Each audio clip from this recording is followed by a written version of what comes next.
Hello, everyone. My name is Hung Pham. I am the founder of Culture Summit.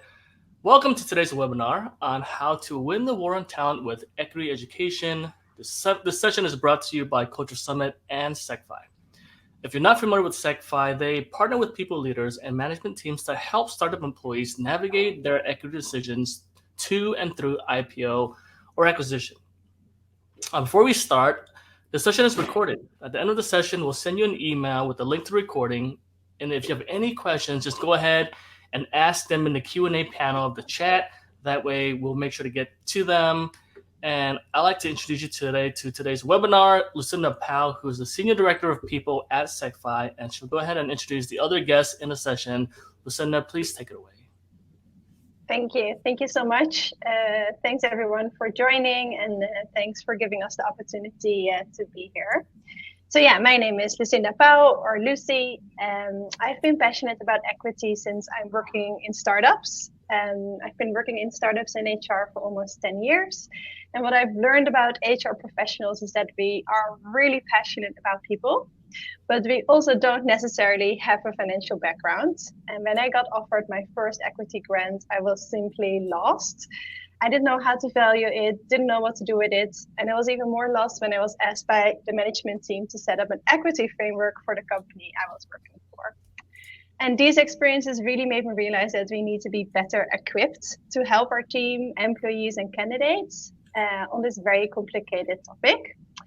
And as Hung said, I'm currently working as Senior Director People and here hosting this webinar together with Chris and Fede.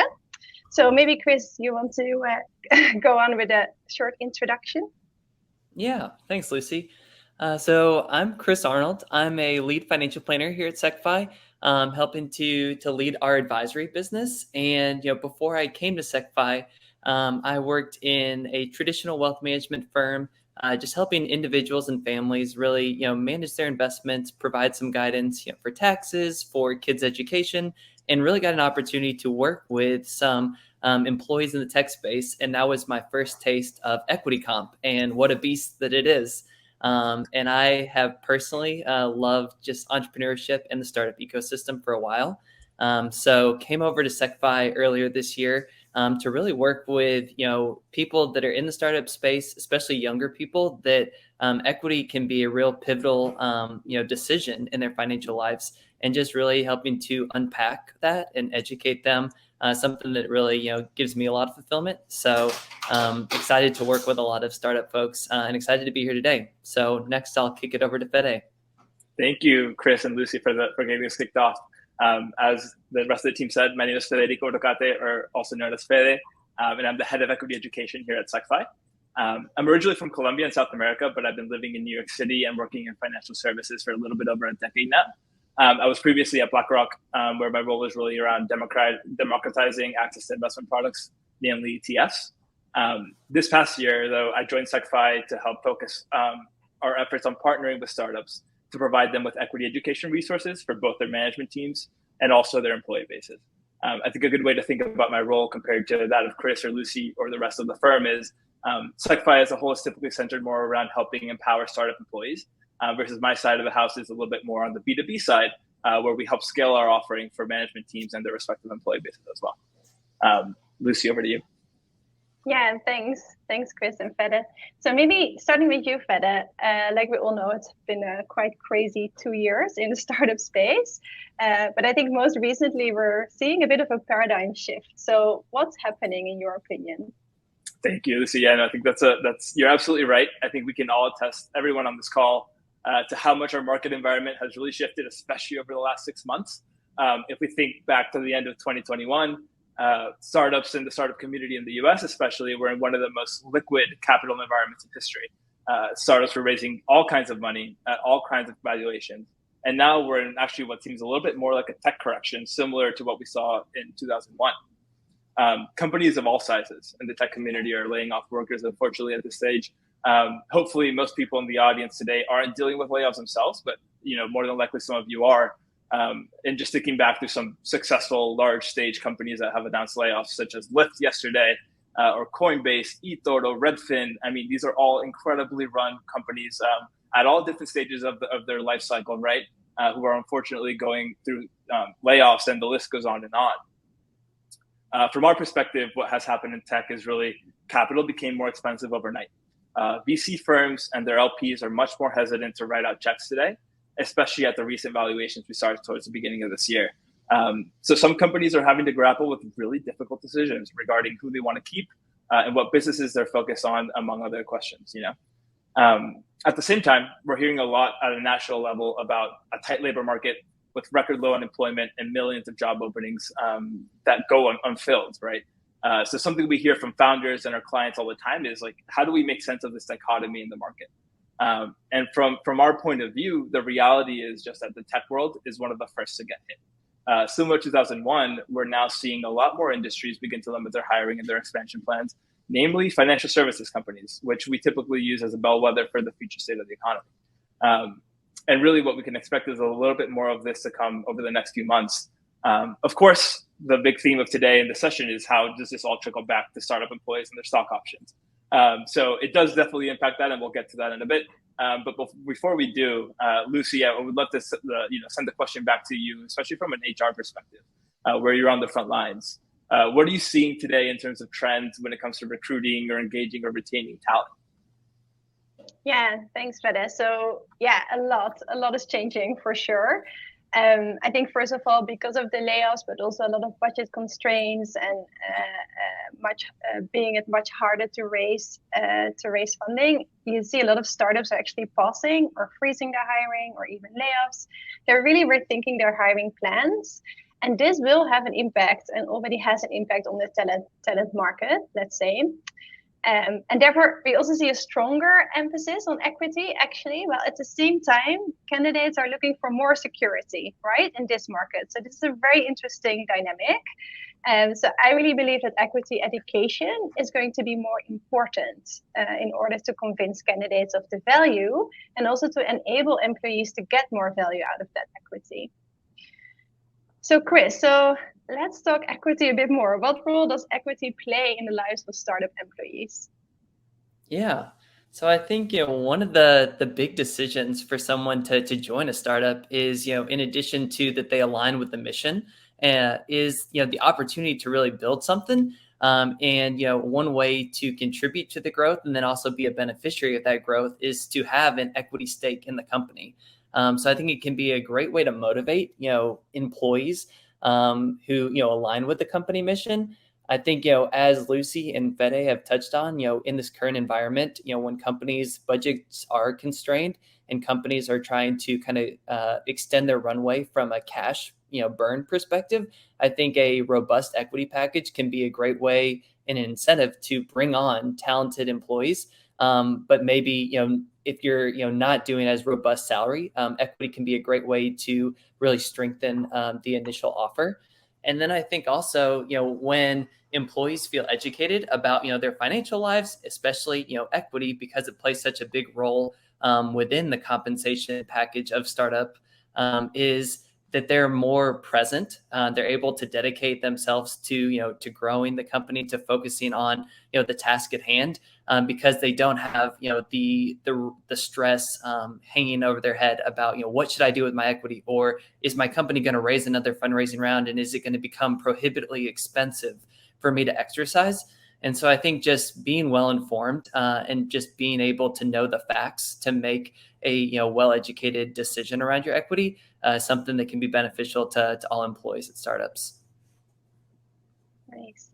Thanks, Chris. So I actually want to do a little experiment because I'm very curious about this group of people that are now listening to us. So I'm going to launch a poll. So the question is, do you feel, how confident are you in your ability to manage equity options? And if I did it correctly, you see the question and you can answer.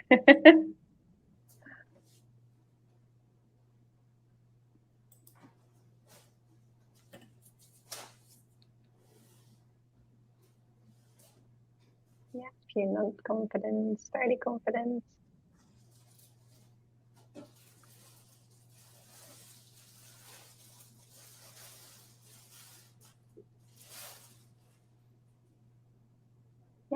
give it a few more seconds to see what people answer.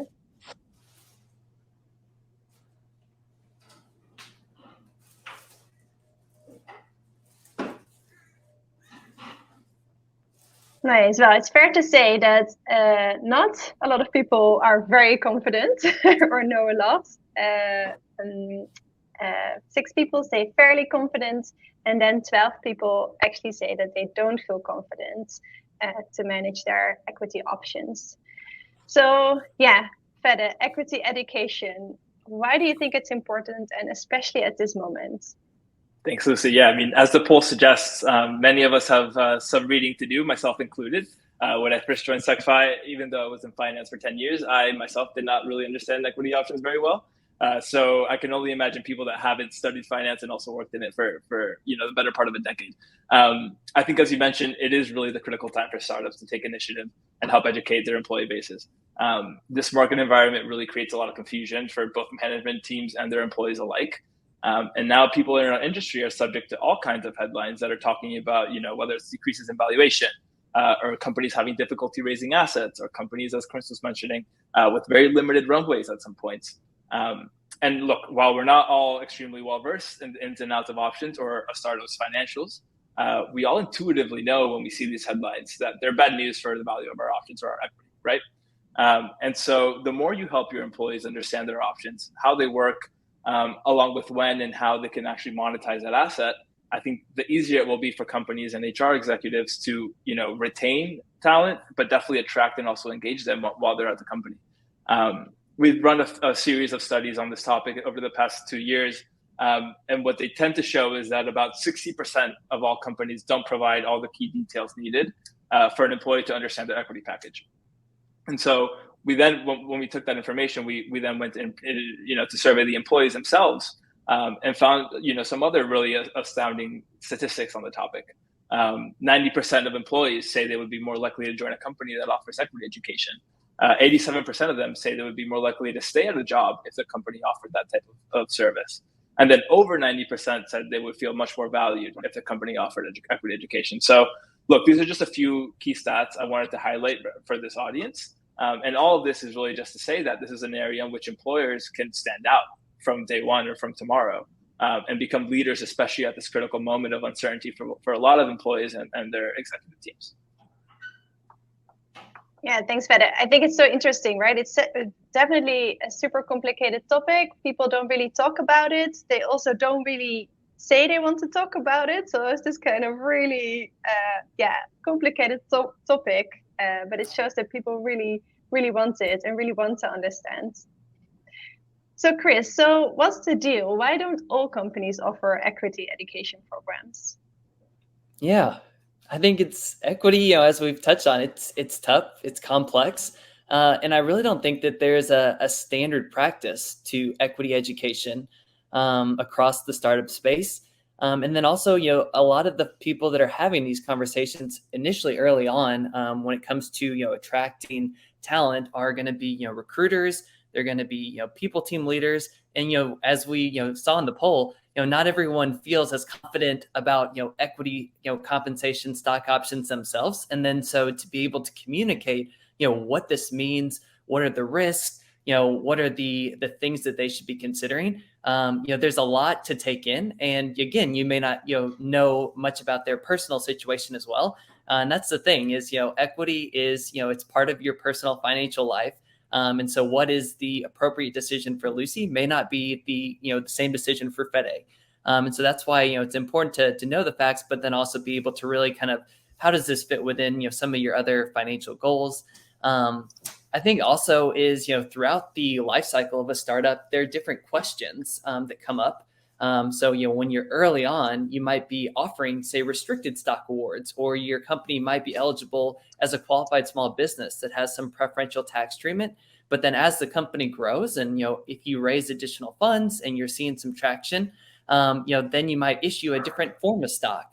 And then there's, different, questions that you're getting. Maybe your company does a tender offer after a fundraising round and, someone says, hey, should I participate, or what are the implications?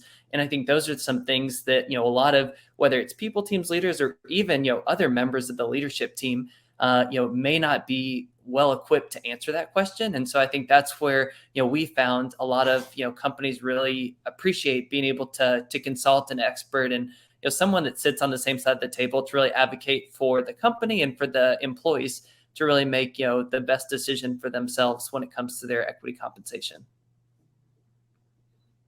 Thank you, Chris. So, Fede, for those that do, can you help us understand best practices for companies who've brought their equity education into their benefits? Absolutely. No, and as Chris previously mentioned, I think there's a huge spectrum, given there's a lack of market practice for this in today's stage. So we see all different types of offerings for employees. And I'll start with the bad. Of course, there are some executive teams who, they're not interested in providing the service or this type of education for their employees. Really, they tend to view it as the employee's responsibility to get educated, or they want them to navigate the decisions all independently and on their own. Unfortunately, from an employee perspective, this is the worst scenario because unlike public companies, startups don't typically report out their performance to the public. So oftentimes, employees are actually guessing or aren't given all the information that they need to make these optimal decisions regarding their options or honestly their general employment. On the other hand, though, we do see founders and executives who view stock option compensation as a fantastic benefit that they give their employees. And really, they want to help maximize the value of their hard work by making them understand and also know how to navigate some of these tough questions that come down the line for each one of their employees. These founders may come to us to run some biannual seminars for them to help educate their employees or provide them some of our in-house tools and make them, preloaded and available for their employees. But as we were saying, there's a broad spectrum, but at the end of the day, from our perspectives, there's really 3 different stages of an employee's life cycle at a company during which they will need education. And so the first one being during the offer process. I think something that we really encourage companies to do is to be very crystal clear with their candidates about how their options work, how much they can represent down the line, and how to manage them and how to think through them once they're employed. It's really key for joining employees to understand this because otherwise they won't know the difference between a salary, all cash, bonus compensation, or their equity grant. And really, we do think that equity grant in the startup world is far more valuable, and so very important to clarify what that value could look like. The second stage of an employee's life cycle where we'd like to see more education be included is it's a bit more ambiguous, but we like to call it the inflection points or the trigger moments. And really, these are the times where any news, results, or a key moment in the life cycle of a company might trigger that question, what are my options worth? So you want to have your resources available to your employees at that moment. So a good example could be when a company closes a new round of funding, or when a company beats their revenue targets, or unfortunately, when a company's conducting layoffs. These are all moments that will trigger this question in employees' heads. And so it's really important to be present with the content that they need to answer that question at that point. And then the last moment or the last stage where we'd like to see more education included is really at the offboarding process. So even when an employee leaves, if you want them to navigate their equity decisions appropriately, hopefully so that they can, also enjoy or benefit from the future success of the company that they help to contribute to. And really, I'd say if you cover these 3 points along with keeping your employee base updated on company performance regularly, I think that really covers the basis. The last thing I think any employer really wants is for their employees to be making key decisions on incomplete data or on something that might not be based on in-house numbers. So, but let's summarize it that way. Nice, thanks, Fede. Yeah, so like these 3 key moments, let's say, are super important. I think you've talked a little bit about offer negotiations, but that literally starts at the offer letter, right? So all the HR professionals out there, have a good look at your offer letter and see if it provides the right information, right? Because you can already do a lot with this first document, let's say. Great, so let's do another poll. So the question is, do you feel equipped to handle your employees' questions around their equity? Take some time to answer.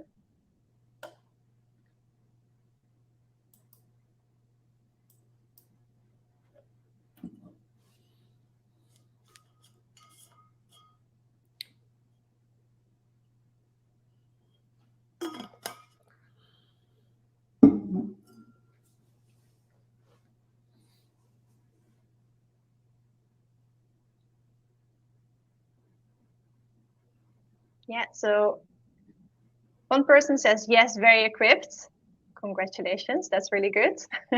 4 people say fairly equipped, and 8 people say they don't feel equipped. So yeah, I think this really goes to show how important this is, because as HR professionals, we're really on the front line, right? We're the first people that get questions about equity. So incredibly important to just understand it.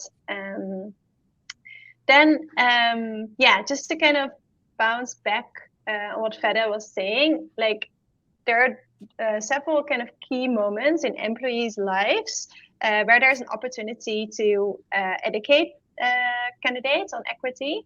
So as you said, offer negotiations, also think about promotions and possible equity refreshers, offboarding. There are tons of tools you can provide to help people understand, but also plan the exercise of their equity, for example.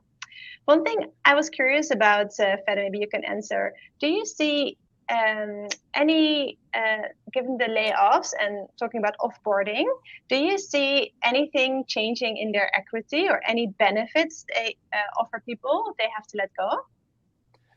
No, unfortunately, we aren't seeing a big change in that space at this point. We're seeing companies typically stick to their 90-day exercise window. So essentially, all that means is employees have 90 days after they're terminated or they leave a firm to exercise their options. We haven't seen companies extending this dramatically. Of course, it does happen on one-off basis, but throughout the market and throughout the startup community, we haven't seen that change dramatically so far.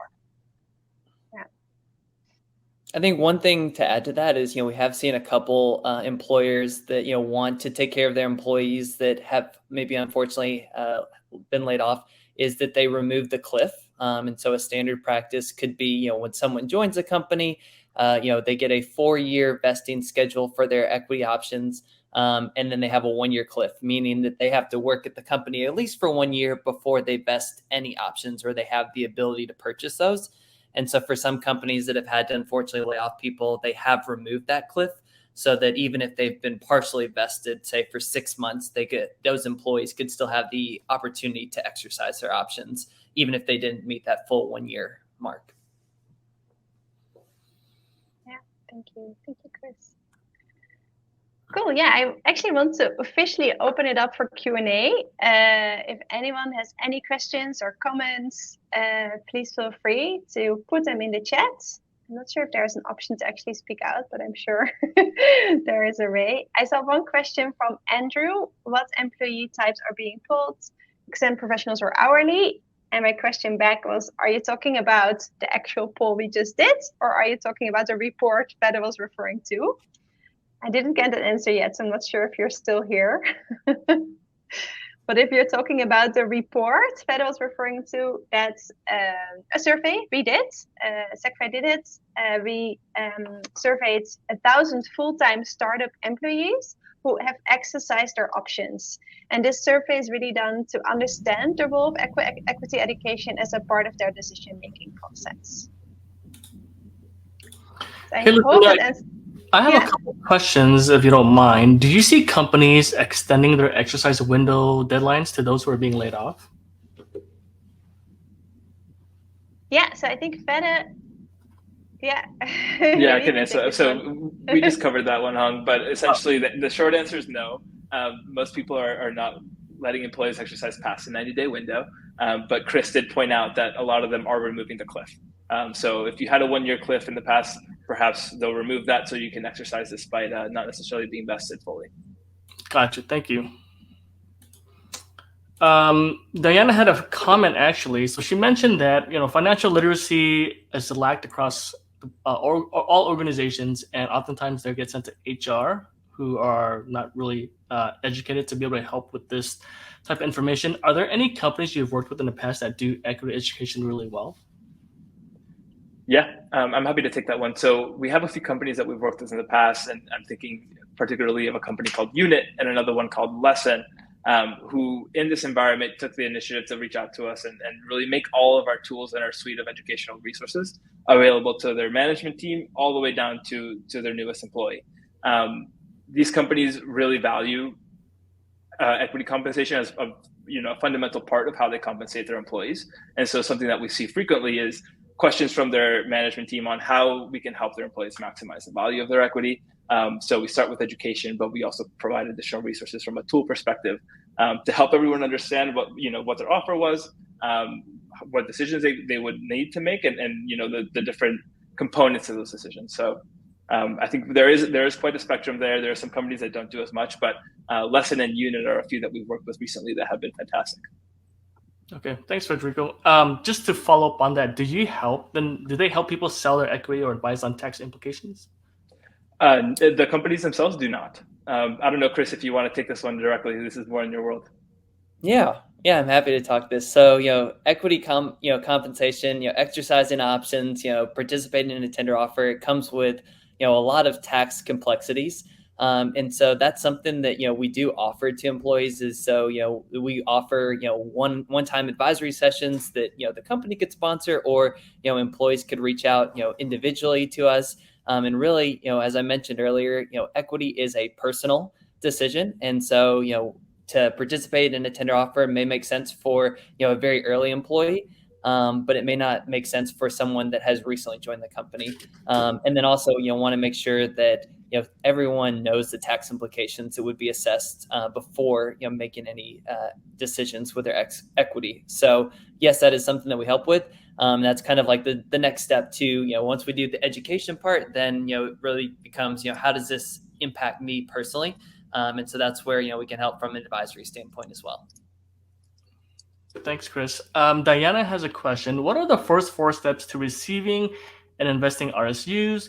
What are the best ways to communicate that to employees? I'm working in a company that is looking to go public soon, and RSUs equity is a new compensation offering that many don't know what it means, especially our global teams outside the US. What are the best tips to communicate that clearly, not using financial or business jargon?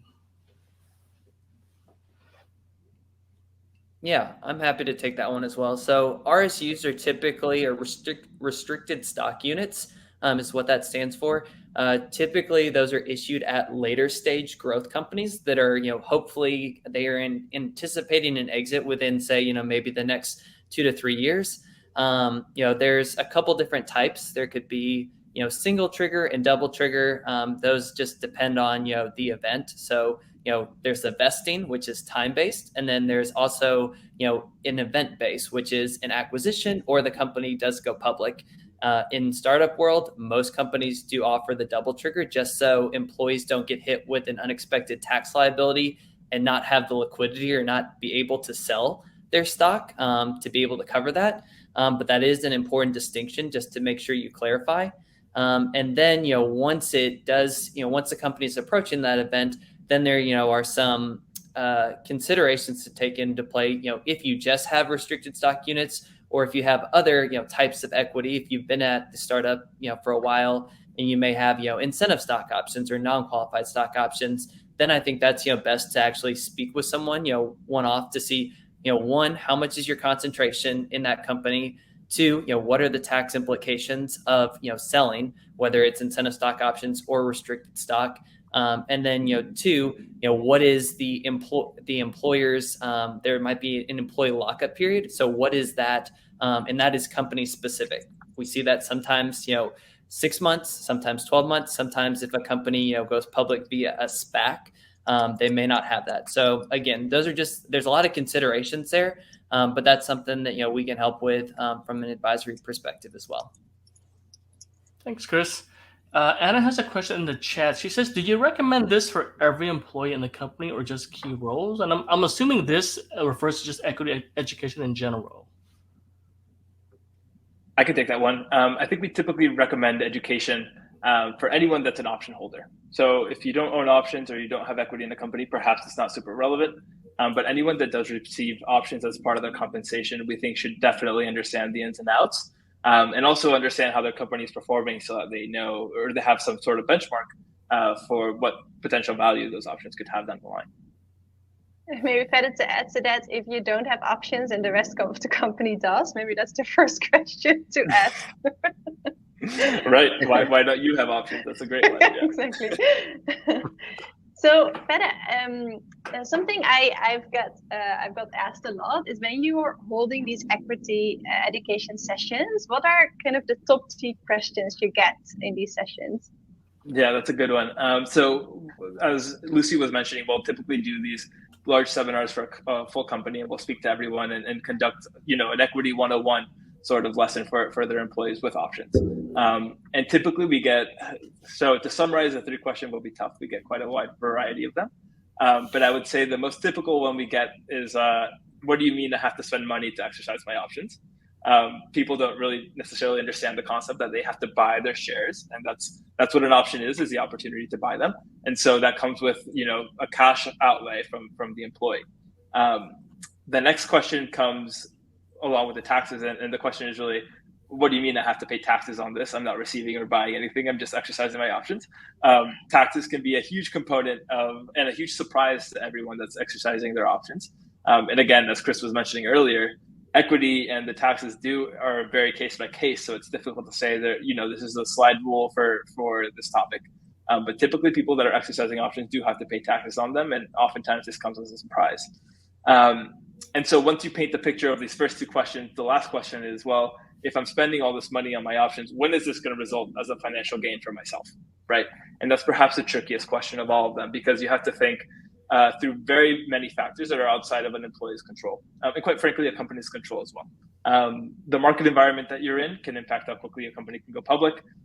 Your management team's desires and the way that they want to go public can also impact the timeline. So there's a wide variety of things that come into play when it comes to actually having a financial gain from your options.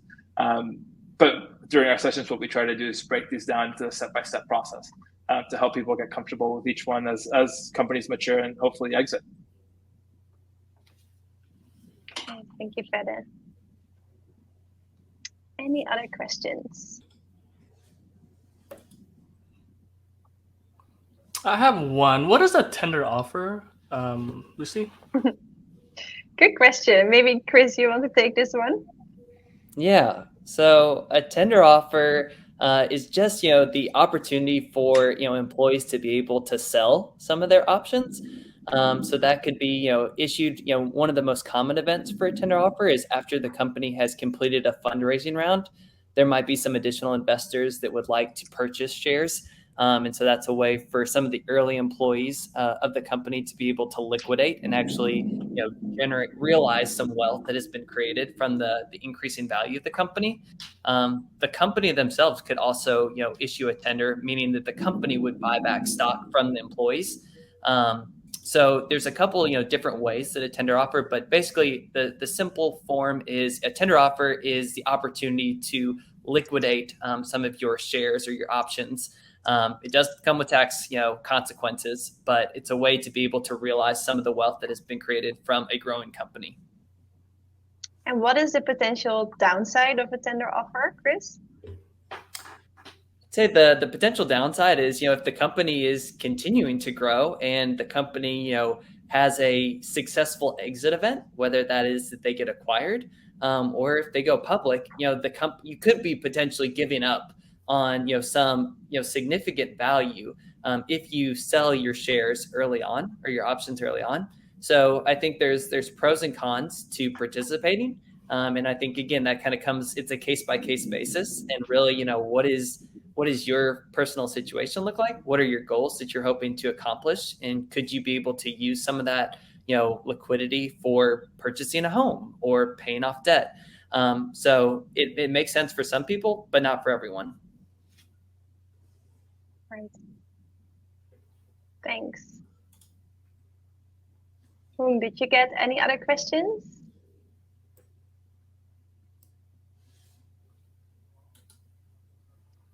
It's time for a quick summary, for some closing thoughts. So a startup equity can be an incredible method to motivate employees and to contribute to the growth of your company. During a turbulent market, as we are finding ourselves now, providing equity can be a competitive advantage that allows your company to attract and retain top talent. And equity compensation is complex, as this group definitely knows. So employees with stock options should make sure they understand the risks and tax implications prior to making decisions with their equity. And we are here to help. So Chris, can you tell us? Yeah.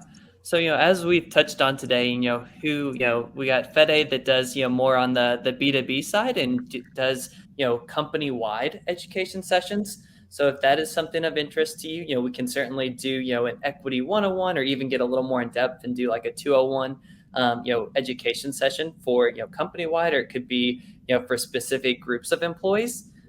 We do also offer, advisory sessions, and this could be, that individual employees, reach out and they sign up on their own. Or if a company says, you know what, like we want to make sure that all of our employees feel educated, we feel that their personal situation is, taken into account. Then we, companies will sometimes also sponsor, a bundle. So say, we want to offer this for X number of employees, we can do that. And then, also working with the management teams, and especially during these turbulent times, what does that mean in terms of fundraising? How could that potentially, impact their cap table, or, impact equity grants for future employees? And then also, with some of the executives and the management team, they have some special restrictions that they might have to abide by, especially if they are a large owner of the company. And so we can help them navigate those complexities. So, the takeaway for you is, we want to be here to help. We understand that equity compensation, stock options, they're really complex. And so whether it's, working on a company-wide basis or a case-by-case, with individual employees, Secfi is here to help you guys. Thank you, Chris. Good to know that we're also going to send you some materials after this session, and the recording will also be sent, of course. So we've written a quite nice HR guide to show you like the different, let's say, company life events and the opportunities for educating the employees. And we also sent out another research that has been done on equity education to make sure you have something to read through and get your mind on it. Thank you. All right. Well, that wraps up today's session. I'd like to thank our guests, Lucinda, Federico, and Chris from Secfi for a really insightful discussion. Thank you, everyone, for attending. If you have any questions, you can reach out to the team at ask@secfi.com. We'll be sure to send out the recording within the next 48 and 72 hours. And hopefully we see you at the next event. Thank you, everyone. Bye.